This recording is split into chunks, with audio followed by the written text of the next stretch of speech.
Hello and welcome to On Point. I'm Ben Ladiana. Vegan and vegetarian lifestyles are growing in popularity in the United States. People say they're choosing a new diet because of health benefits, environmental concerns, and the inhumane slaughtering of animals. Harris polling reports that 7.3 million people say they are vegetarian and 1 million people say they are vegan. The percentage of vegetarians who are female is 59%, while the percentage of vegetarians who are male is 41%. Veganism, a strict version of a vegetarian lifestyle, restricts the consumption of animal products. In the last 14 years, vegan food has become increasingly more available in supermarkets and restaurants as the demands by consumers continue to change.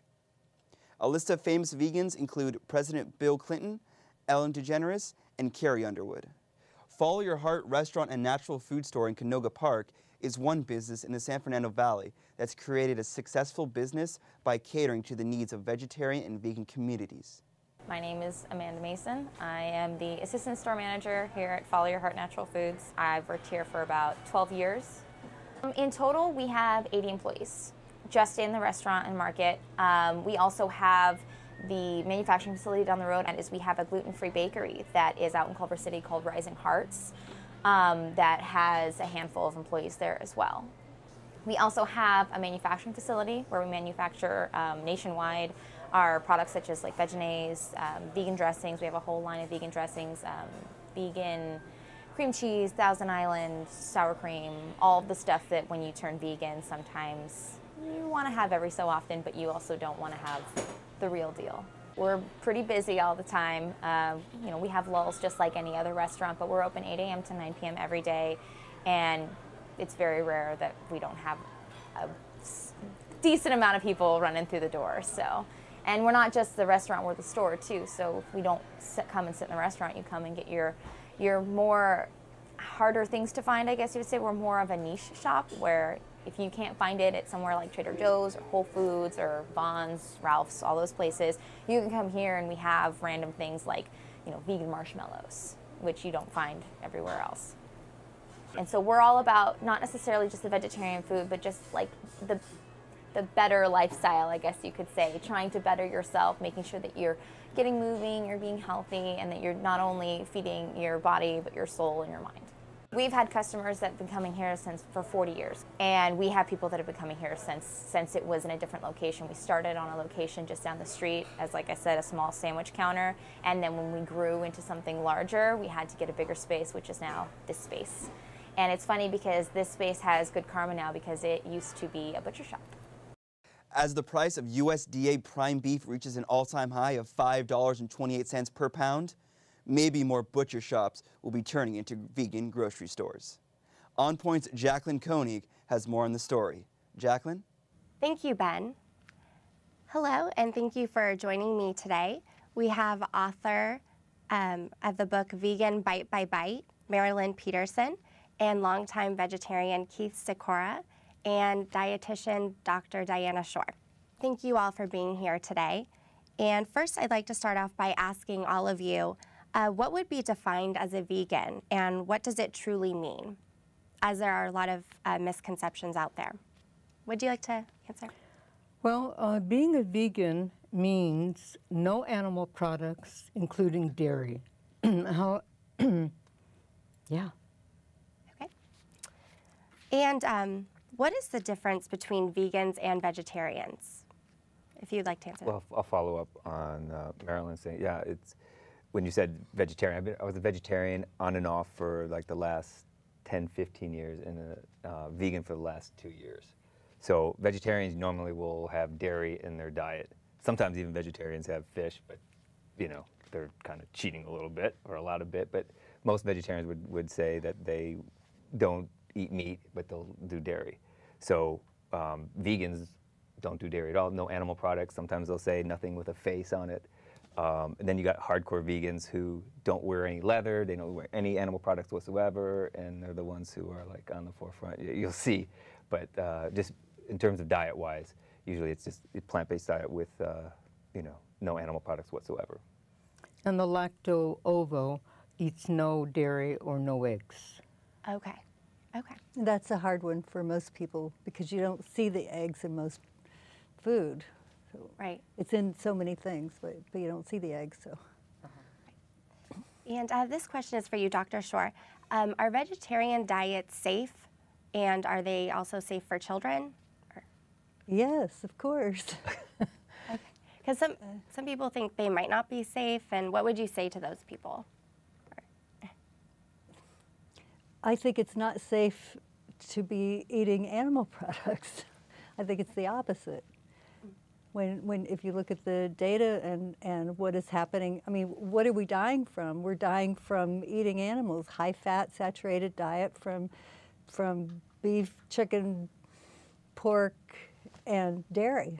We've been brainwashed by the Dairy Association and the Meat Association. Yeah, and just to champion up on that, you know, most animal-based diets are very acidic. So, and if you look at any diseases that are happening, you know, in our called cancers, you know, anything, it's a very acidic diet, and so plant-based diet are very more alkaline. So, just from that standpoint of the black and white alkaline and acidity, you know, it's definitely a lot healthier for you. Dr. Michael Clapper wrote the book Pregnancy and Childbirth, and he has pictures of long-term children who have grown on vegan diets.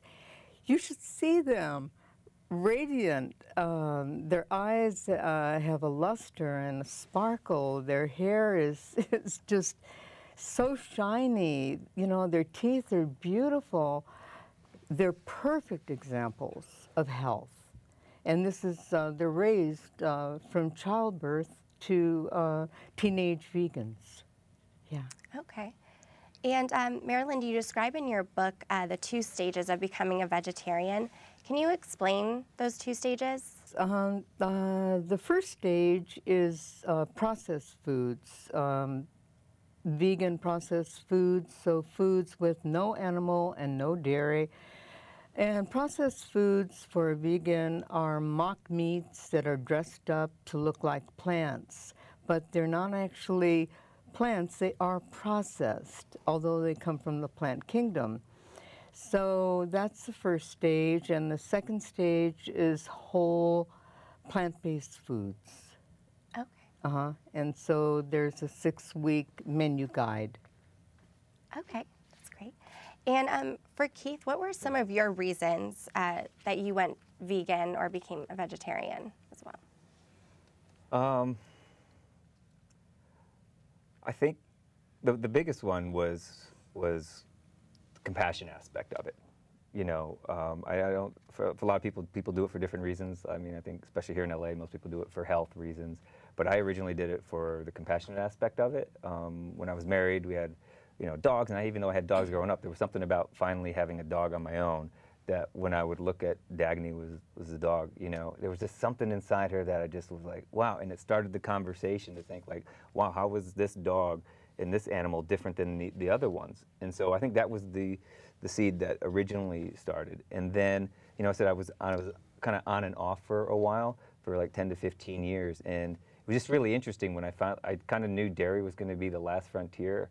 And then that was like, it was really hard to crack, you know, or I didn't realize how much dairy was in food, you know. And then there's something called casomorphine, which is pretty much just like a drug, like morphine, in that when an animal bonds, you know, is pregnant and gives birth, that hormone, just like a mother, that when you have a child, it bonds to the mother. So it's kind of the natural way of nature having this calming effect on the child.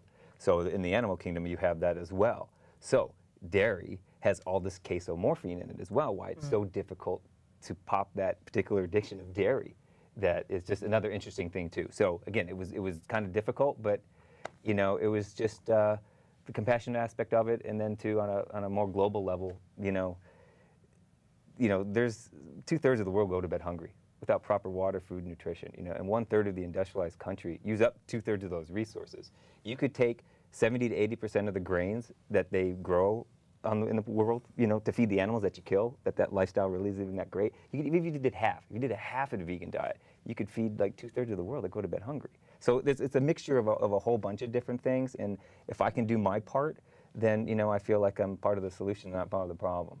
you know, and I don't think everybody has to be a vegan thumper like me, and I'm not even a vegan thumper, but, you know, we have to change our dialogue and conversation of what we're doing with our food supply system, with the amount of people that we have on this planet. So. Right. And Marilyn, what were some of your reasons of why you chose to become vegan? Well, I had been vegetarian for 13 years, and I'll start with that first transition. I had a severe case of hypoglycemia. I started as a vegetarian because I had an experience. I was at a party shortly after a breakup from an intense love affair, and I was suffering. I went to the refrigerator at the party and opened the door, and I saw the animals cut up in their blood in their packages, and I identified with their suffering. So by the time I closed the refrigerator door, I had become a vegetarian in my mind. It became my work. It changed my whole bent of my mind. And then about 13 years later, I was a colon therapist, and I saw the difference in elimination in colonic results, and I was so impressed with the vegan, I became vegan. Okay. And Dr. Short, how do vegans get their source of nutrients such as calcium, protein, and iron? How do vegans get iron? Mm-hmm. From beans, legumes, peas, lentils, dark green vegetables, dried fruit. Do you recommend them taking any dietary supplements or? Probably the same dietary supplements that everyone needs now. Vitamin D, it seems everybody is low in vitamin D, so I haven't found a way around that one.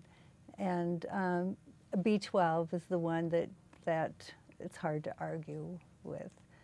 And calcium, I'm not as convinced that you can't get the calcium from vegan food, but if it makes you feel better, I would take calcium too.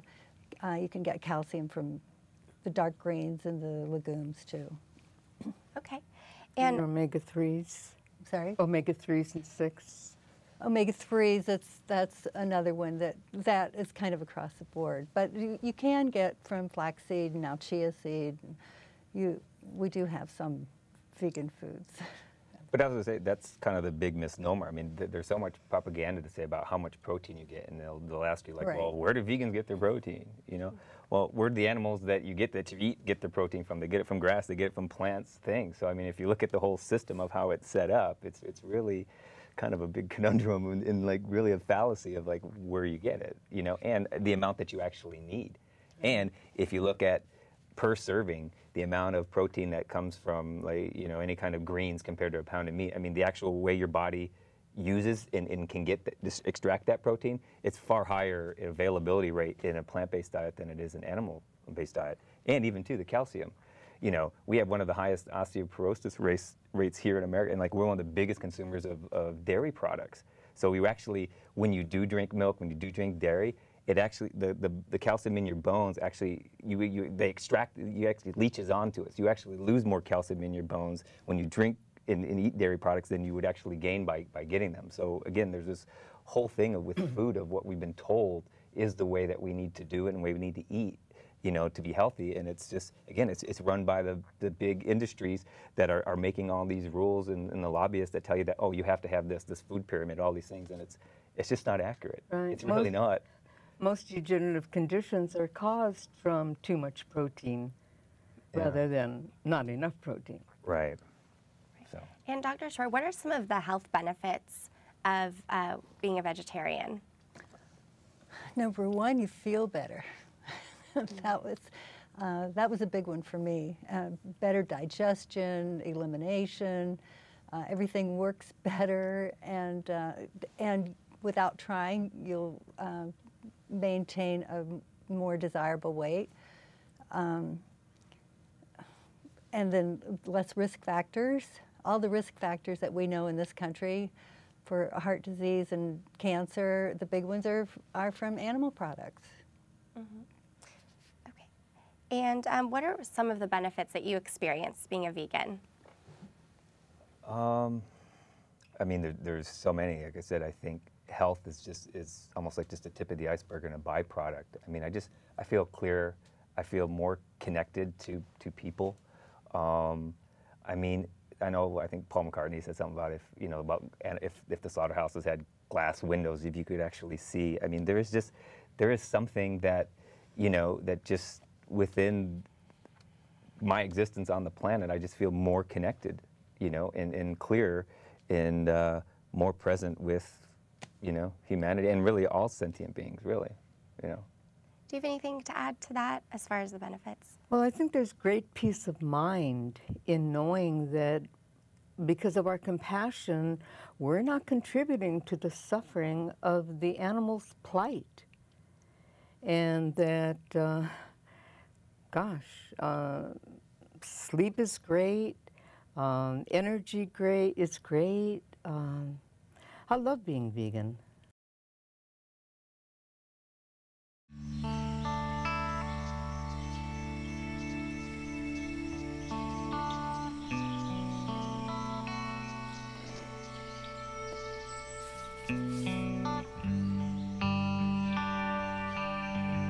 This is the moment I knew. His future had no boundaries. There are some moments only the forest can inspire. Find yours at discovertheforest.org.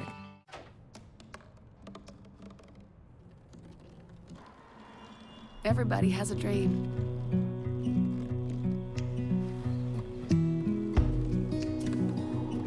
Mine was to see the ocean. And with a little help, I made it.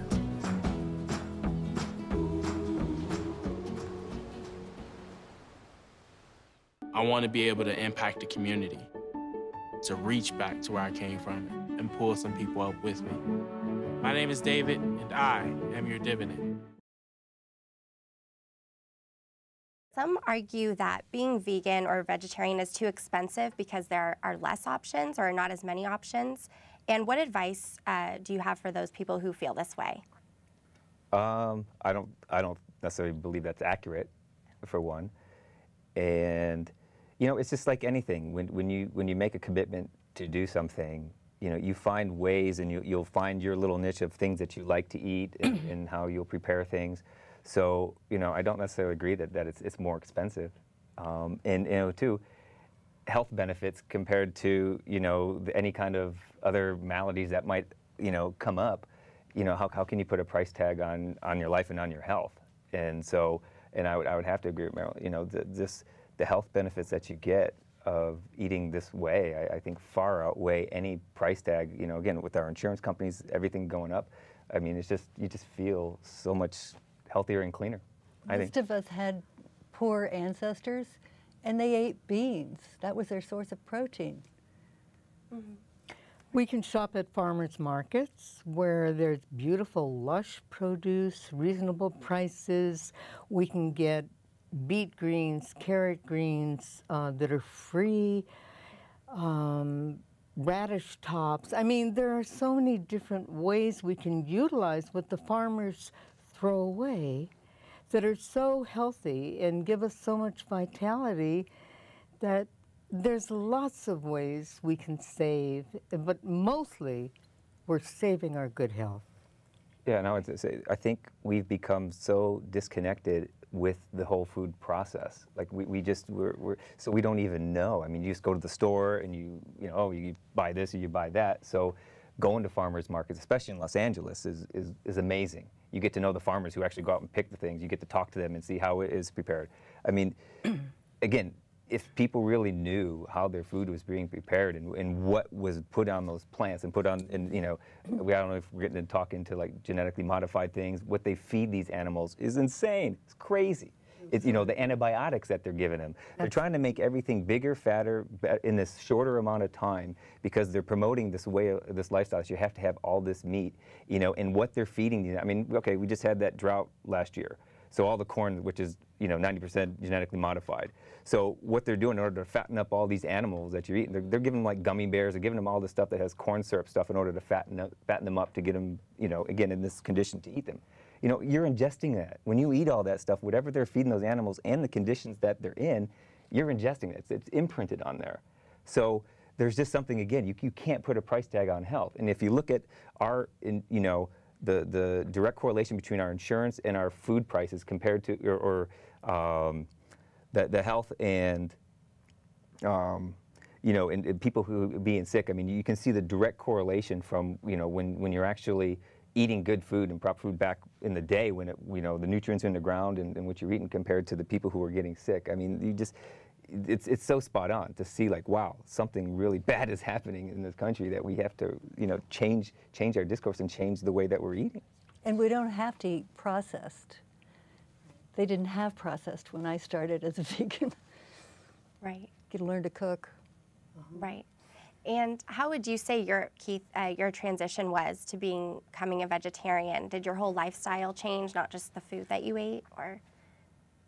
I mean, I'm not the hardcore vegan that you know doesn't wear leather or anything. I mean, I really do my best to, you know, to promote it, and I said, and I don't thump people over the head, you know, but I do like to share the information that I feel, you know, help me make transitions. So when I was doing you know, eating meat or, you know, doing it, I was married at the time, and so there was a little bit of difference between what my ex-wife and I would eat. So, but again, it was just one of those things, the choice and commitment that I made that you know, you just worked around it, you know, and I did it, and I felt so much better about myself that, you know, it wasn't difficult.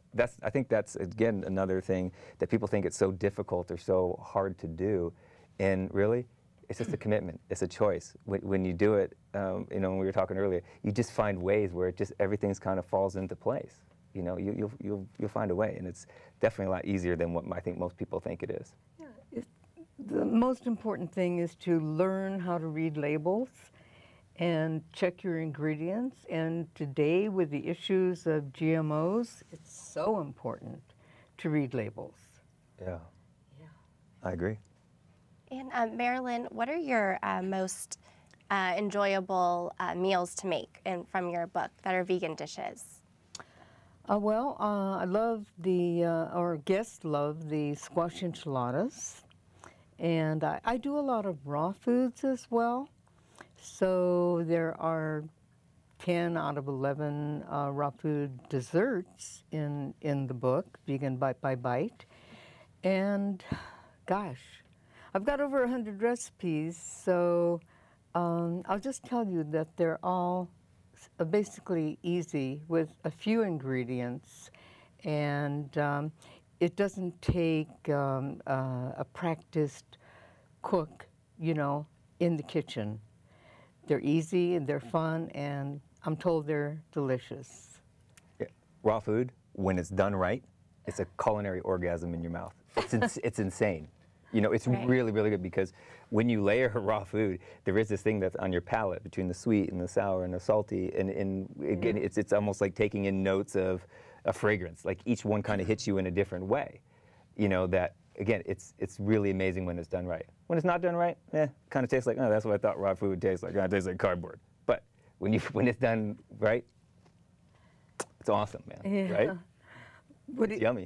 Woody Harrelson's brother gave me a compliment on a raw butternut squash that I made. Yeah. And he said, "Who made that butternut squash? It's orgasmic." Yeah. Yeah, it's insane. And butternut squash, you get a serving is a cup and everything else is a half a cup. Okay. All right. Why do you think vegetarianism is rising in popularity now versus 10 or 20 years ago?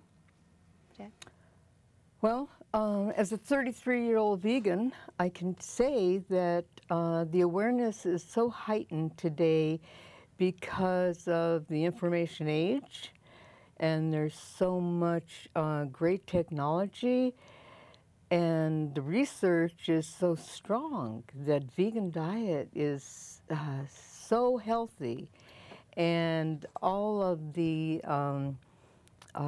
causes for degenerative conditions are linked to animal products and dairy. So the information's out there, it's a matter of researching it. And Keith? Same thing.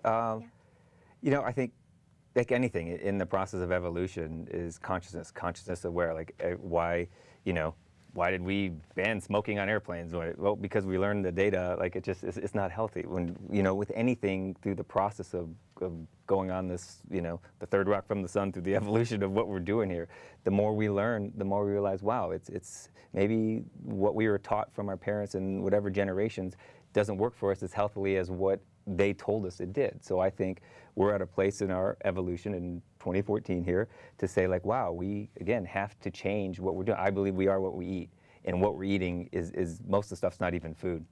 It's promoted as food and everything else. So this particular way of eating and lifestyle, you know, from all the things that I mentioned earlier about the compassion part, humanity part, and just overall health, is definitely more of a way that we can, you know, cohabitate kinder and nicer with each other on the planet and for our own individuality, as well as, you know, with everybody else. So I think veganism. Great. Dr. Shore? Because we have more information, I think we're more willing to take control of our own lives and just do something that we feel is right. And for when I had cancer, my doctor said, just eat a hamburger. So, you know, but I'd read enough that I knew what I needed to do, and that was the beginning of my becoming a vegan. People today are more aware also of the karmic aspect of vegetarianism and veganism. They understand that whatever suffering we cause comes back to us like a boomerang. And people want to be more compassionate because they don't want to suffer. Bottom line. Right. I would agree. Yeah, compassion and veganism, it's the new black. I mean, it really is. It's just, we just got to be nice. We got to play nicer in the sandbox with each other. And I believe it does go with what we're eating. That it's a first step to at least start to have a better relationship with who we're cohabitating this planet on, you know, so. Eat dinner with someone. Yeah, come on up. We'll make food. We'll make some raw food. We'll have a party. We'll have culinary orgasms. It'll be great. If they don't try it, they won't know. Yeah. Exactly. Okay, well, I think that's all the time we have for today, but thank you all for being here, and it was very informative. Thank you. Thank you. Thank you. Thank you for watching On Point. If you would like to see more, you can follow our page on Facebook or us on Twitter at CSUN On Point. You can watch the show every Sunday morning at 11:30 on Time Warner Cable's LA 36. For all of us here at On Point, I'm Ben Ladiana.